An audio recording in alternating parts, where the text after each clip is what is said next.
Bienvenidos a otra de las conversaciones en español sobre el trilema energético. María Luisa y Ham terminan la charla que iniciaron en el episodio 22 con Carlos Gascó, director de la política energética del Departamento de Energía de Abu Dhabi. Hoy tratamos la geopolítica de la transición energética vista desde un país productor de petróleo y seguro que no te dejará indiferente. María Luisa, Ham, todo vuestro.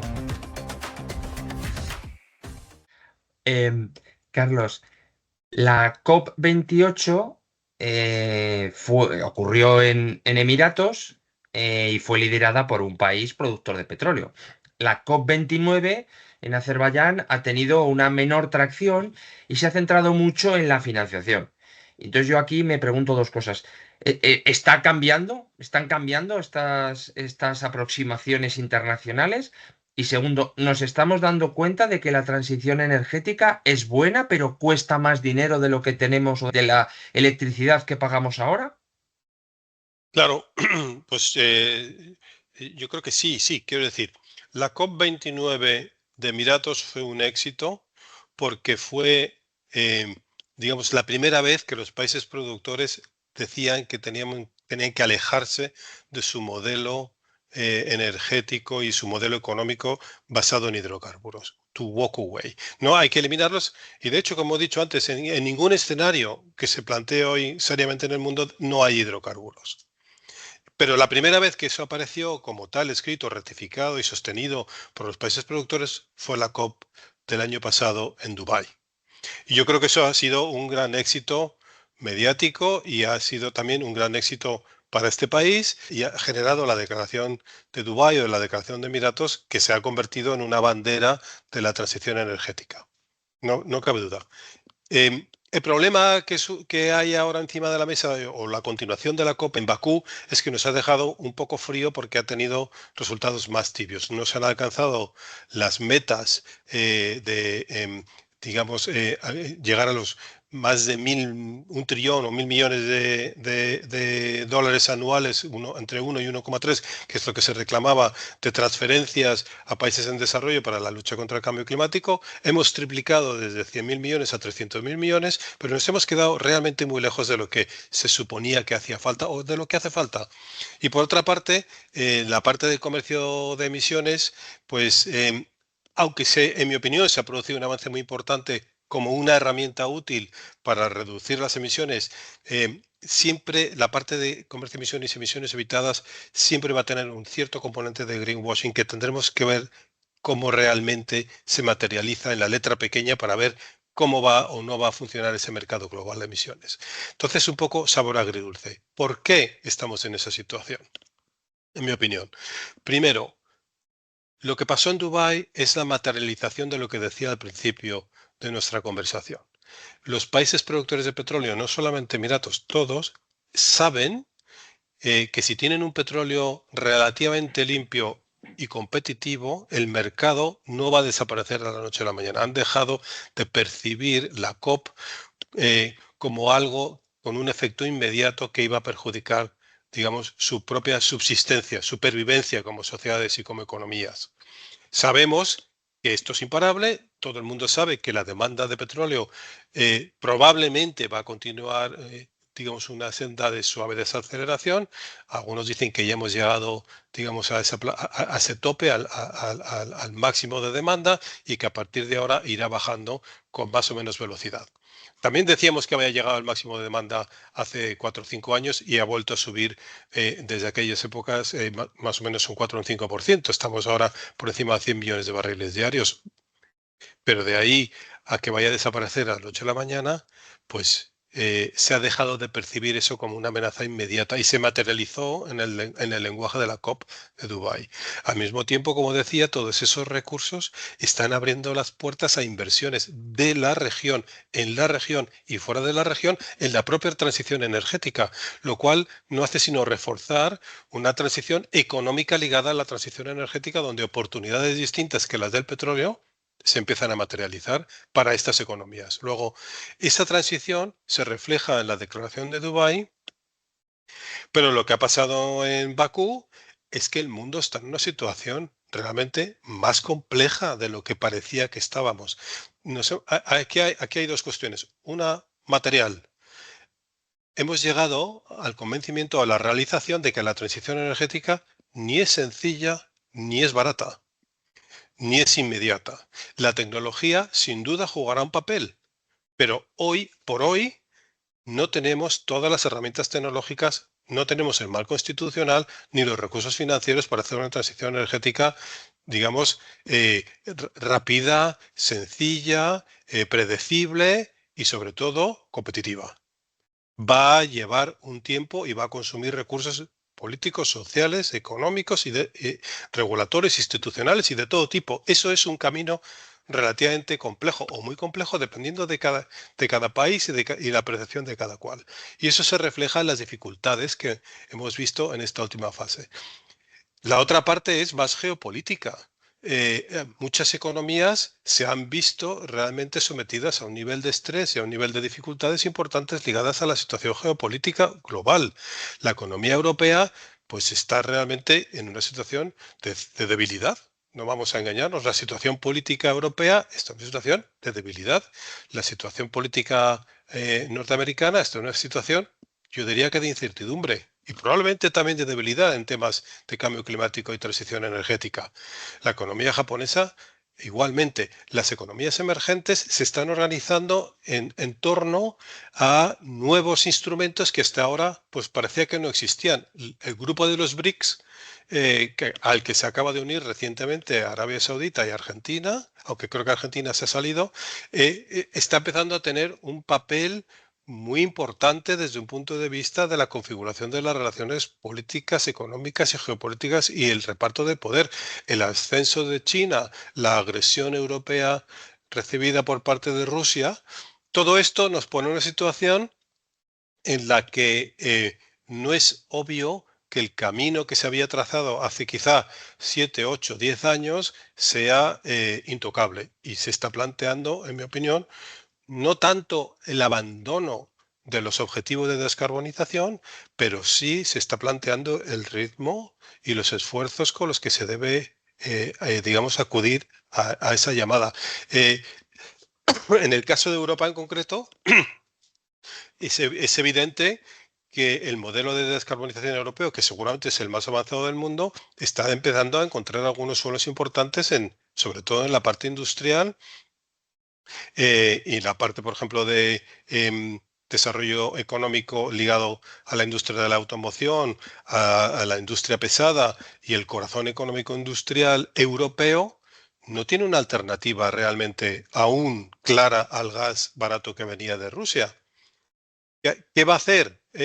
Digamos, cualquier país que tenga que compatibilizar objetivos aparentemente discordantes tendrá que encontrar ese equilibrio fundamental que le permita atender a lo urgente sin desatender lo importante. Y yo creo que ese proceso es exactamente lo que estamos empezando a ver y se ha materializado en las conversaciones de Bakú. Hemos conseguido algunos avances, pero yo creo que vamos a vivir una época ahora hasta que no tengamos de nuevo un nuevo impulso muy potente desde un punto de vista de descarbonización, desde un punto de vista de crecimiento de las sociedades al margen de las emisiones, donde se va a replantear no tanto si vamos a ir hacia una economía libre de emisiones, sino cómo y sobre todo cuándo vamos a llegar allí. Ujú. A lo largo de toda la conversación, Carlos, has mencionado varias veces el nexo entre energía e industria, no solo para descarbonizar esa parte industrial, sino también para aprovechar la transición energética para una nueva reindustrialización. De hecho, mencionabas que era una de las razones por las que habíais apostado por distintas tecnologías. Cuéntanos un poco cómo se ve desde ese país esta oportunidad de reindustrializar la zona con tecnologías que puedan disponer de una base económica alternativa o paralela o que muestre una imagen diferente del país.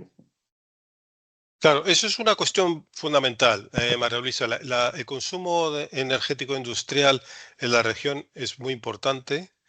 La reindustrialización europea sostenible es muy importante, es fundamental para el futuro de las regiones, tanto esta como la europea o la americana. Y lo que yo creo que se está empezando a plantear es cuáles son realmente las políticas industriales que tenemos que aplicar para garantizar, por un lado, un crecimiento económico, un crecimiento industrial, sin perjudicar el proceso de descarbonización o el proceso de sostenibilidad ambiental. Y no es fácil, porque realmente todavía hay un diferencial en costes muy importante en los sectores, los hard to decarbonize, los que son difíciles de descarbonizar. Es que entendamos que difícil de descarbonizar significa difícil de descarbonizar. Porque no es no es un adjetivo cualquiera que le hemos puesto, porque como es fácil descarbonizar una cosa, pues lo otro pues es difícil. No, es que es difícil descarbonizar determinados sectores. Y es sobre todo difícil desde un punto de vista tecnológico, pero es sobre todo más difícil desde un punto de vista económico.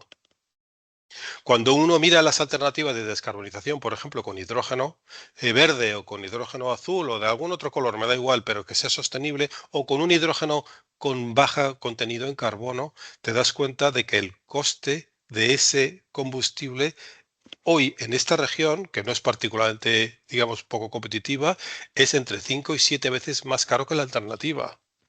Sin embargo, no está nada claro que el producto final, una tonelada de acero libre de emisiones, no es 7 veces más cara, ni se puede vender 7 veces más cara que su alternativa producida con, digamos, con un método tradicional.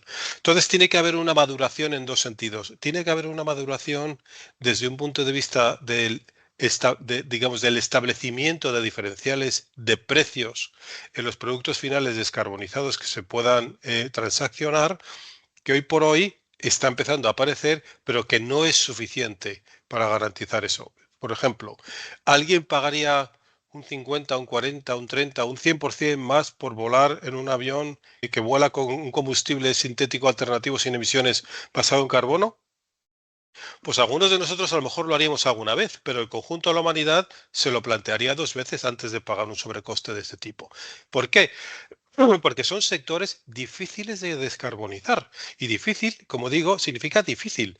Entonces, por un lado, tiene que materializarse, digamos, esa demanda capaz de asumir un aumento de determinados precios ligados al aumento de los costes de producción, y al mismo tiempo tiene que producirse un aumento de la competitividad de los procesos industriales sostenibles basados en economías de escala y en mejoras tecnológicas, mejoras en los electrolizadores, por ejemplo, para la producción de hidrógeno, mejoras en todos los procesos, las economías de escala, las economías industriales que nos permitan capturar todos aquellos avances que por tecnología o por escala hagan menos costoso el proceso industrial difícil de descarbonizar, que pasa además primero por electrificar todo lo que se pueda electrificar.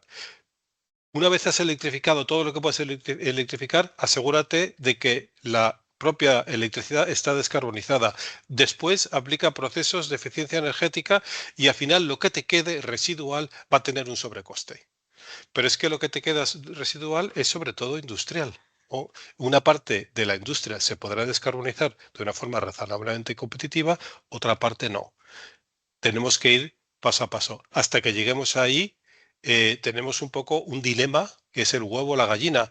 ¿Qué hacemos? ¿Invertimos para vender productos más caros descarbonizados cuando la demanda todavía no está ahí y el diferencial de precios no lo justifica? ¿O esperamos a que la tecnología nos lleve allí sobre la base del crecimiento de esa demanda que tampoco se materializa?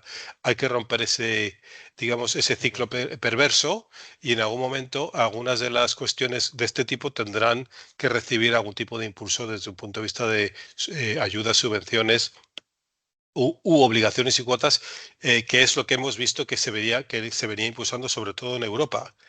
Pero es que lo que vemos también es que hemos empezado a tocar hueso en algunas regiones del mundo y no se quiere continuar en esa vía, porque perjudica a las propias expectativas de crecimiento industrial de la región. Entonces, una vez más, estamos un poco entrando en una especie de meseta en la que ya veremos si vamos a avanzar muy rápido hacia arriba, si vamos a continuar recto o si vamos a aflojar un poco. Estamos en un momento de cierta incertidumbre. Fascinante conversación, Carlos, y te lo agradecemos muchísimo. Pero no queremos cerrar sin la pregunta que os hacemos a todos los invitados. Si tuvieras que pedirle un deseo a la lámpara de Aladino para resolver el trilema energético, ¿qué le pedirías? Si tuviera que ser una sola cosa, rotando a la lámpara, pediría un precio global a las emisiones de carbono, de CO2. Algo ¡Guau! que impactara a todos los países y a todos los sectores, donde permitiera precisamente racionalizar las decisiones económicas, tanto de consumo como de inversión. Ese sería para mí mi deseo. Si tuviera que pedir un segundo deseo, sería establezcamos las plataformas que permitan un menor grado de ideología en todo lo que conlleva la transición energética. Creo que politizar un asunto estrictamente ambiental, económico y técnico como la energía es un error. Y tenemos que tener claro que no estamos luchando nada más que contra el cambio climático, las emisiones, la seguridad de suministro y el coste. Todo lo demás son fantasmas y hay que eliminarlos de la discusión. Fantástico, Carlos. Ahí han quedado tus deseos que personalmente me parecen hasta factibles. No creo que haga falta la lámpara de Aladino. Y te agradecemos enormemente esta conversación que ha sido muy, muy, muy interesante. Muchas gracias, Carlos. Muchísimas gracias a vosotros, María Luisa. José Antonio, es un placer. Esperamos que os haya gustado.